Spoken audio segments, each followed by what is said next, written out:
to recap for the viewers real quickly, Mayor Coyne closed the city's second smaller station on Ruple Road, which serves the West End neighborhood. And there was a petition drive and the voters voted heavily to bring it back. And he has reopened it, but the law director is challenging that petition in court for the moment. And reopening it restored a minimum staffing level citywide, and in fact was part of the petition that there had to be a certain number of employees citywide. So, Jim, I guess we know because you've been active in the issue how you feel, but tell the voters anyway why it's important to keep Ruple Road open, and then Tony, you can reply with your opinions about that. The reason to keep the station open is very simple. The houses back on the west end, when that station is open, are 1 to 2 miles from that fire station. When they close that station, those houses back there are now 5 to 6 miles from the station. And in a fire emergency or in a medical emergency, minutes matter. What would the national standard for response time is supposed to be less than 4 minutes. You cannot travel 5 to 6 miles in less than 4 minutes. So they were basically, by closing that station, that end of town was being written off, saying we're not going to provide safety for you.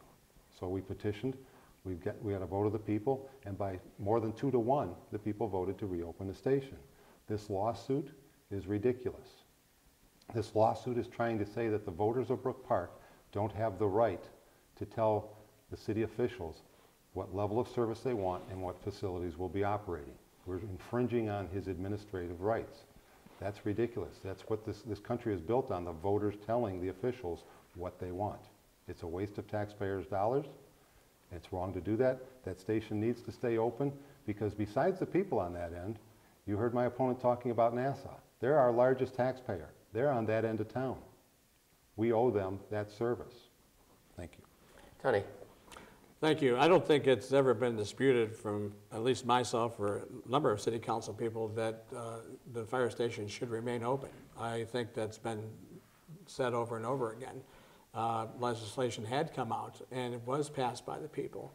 At this time, the law director is going ahead with a suit with this committee. It's called a committee. It's 3 individuals that went ahead, took the responsibility in a political action committee to go ahead and put their names underneath that. And just like an LLC, limited liability corporation, have to take the risk of anything that goes with a lawsuit or otherwise. And the only thing that's being done here with this lawsuit is the fact that the people that are on this committee, the committee again is being sued as far as the understanding of the judge allowing to us know whether or not this is a suit that should have took place. The charter amendment specifically says no initiative petition shall go ahead and set the appropriations of funds in the city.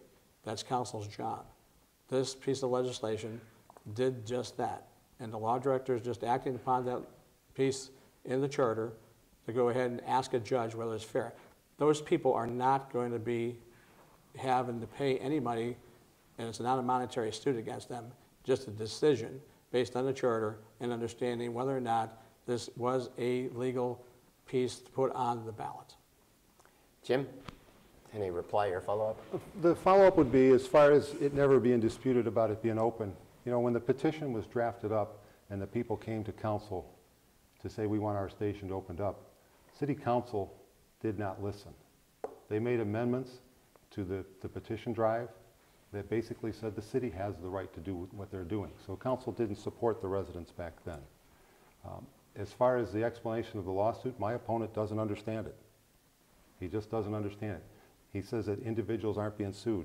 If you look at the cover page for the lawsuit, there are 3 individuals, 3 residents there that are named in the lawsuit that had to obtain legal counsel to go to court with.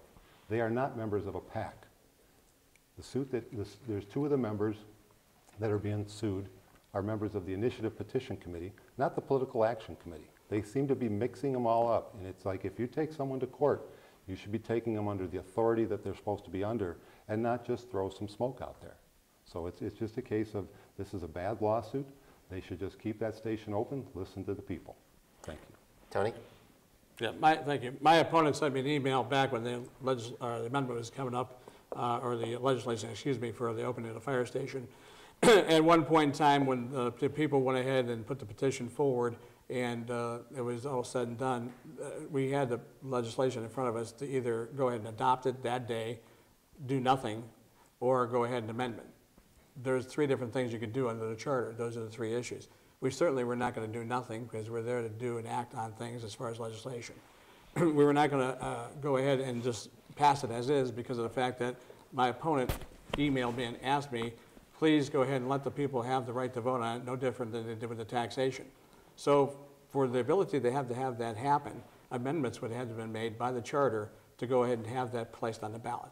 That's the only way it would have been placed on the ballot. We made amendments, it got placed on the ballot, the people voted on it, it passed 2-1, it got opened, and now there's a lawsuit to try to understand whether or not the language in the actual legislation was correct when it was placed on the ballot.